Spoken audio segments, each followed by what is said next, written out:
नमस्कार, मैं योगेश राणा। चमोली की जिला पंचायत अध्यक्ष रजनी भंडारी को उत्तराखंड की धामी सरकार ने दूसरी बार पद से बर्खास्त कर दिया है। उनको पद से हटाए जाने के बाद उत्तराखंड में बीजेपी और कांग्रेस के बीच में एक घमासान शुरू हो गया है।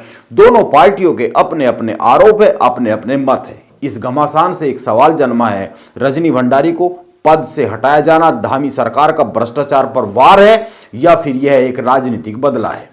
क्योंकि रजनी भंडारी के पति और कांग्रेस के विधायक राजेंद्र भंडारी इसे एक राजनीतिक बदला कह रहे हैं और बीजेपी इसे धामी सरकार का भ्रष्टाचार पर वार कह रही है।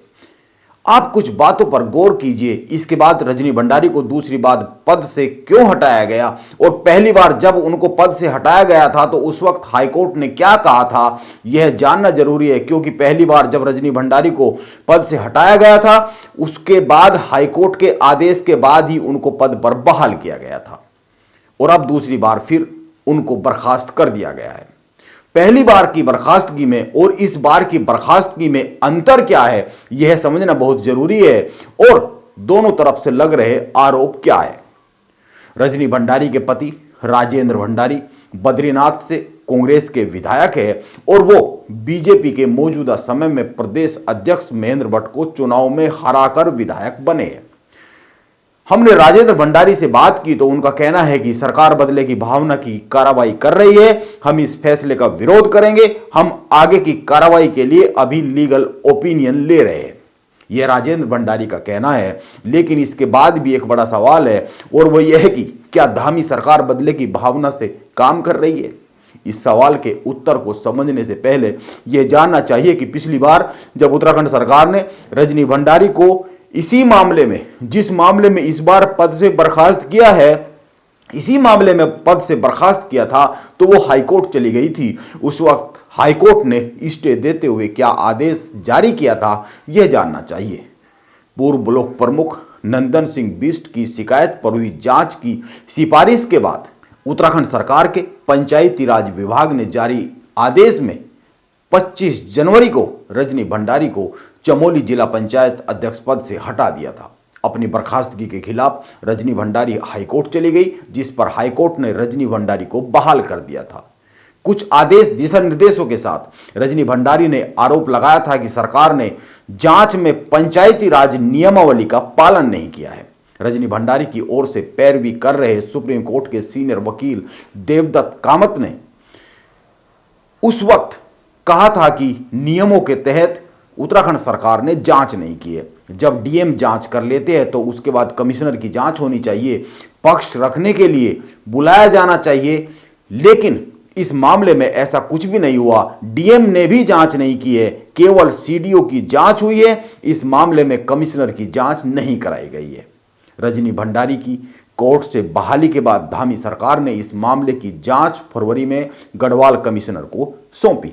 23 मई को गढ़वाल कमिश्नर ने अपनी जांच रिपोर्ट शासन को सौंप दी। इसके बाद रजनी भंडारी को कारण बताओ नोटिस जारी किया गया और अब रजनी भंडारी को एक बार फिर जिला पंचायत चमोली के पद से, जिला पंचायत अध्यक्ष चमोली के पद से हटा दिया गया है। अब इस मामले को लेकर हरीश रावत और यशपाल आर्य क्या कह रहे हैं, यह भी जानना चाहिए। इस पर आने से पहले यह समझना चाहिए कि रजनी भंडारी पर भ्रष्टाचार के आरोप लगे क्या है, जिसकी जांच के बाद धामी सरकार ने उनको पद से हटाया है।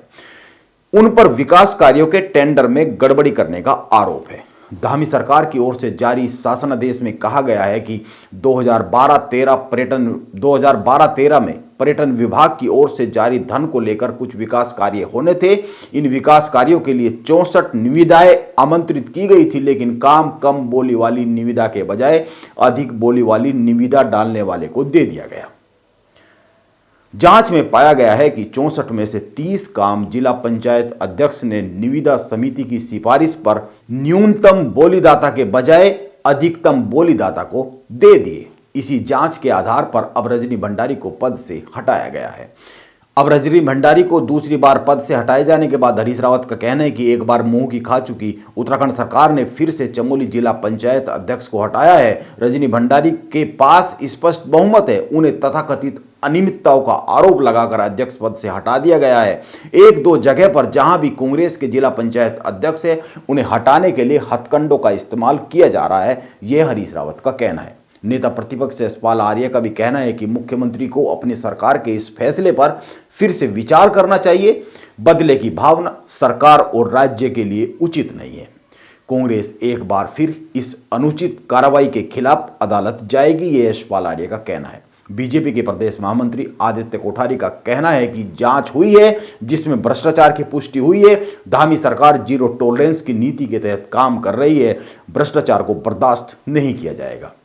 पहले सरकार पर यह आरोप लगा था कि जांच में नियमावली का ध्यान नहीं रखा गया, उसका उल्लंघन किया गया। अब बीजेपी और सरकार का कहना है कि जांच पूरे नियमों के तहत हुई है और जांच में दोषी पाए जाने पर ही एक्शन हुआ है। यानी सबके अपने अपने मत है, अपने अपने तर्क है, अपने अपने आरोप है। लेकिन मेरा यही कहना है कि सवाल तो यह भी बनता है कि क्या बार बार राजनीति ही दागिल क्यों होती है?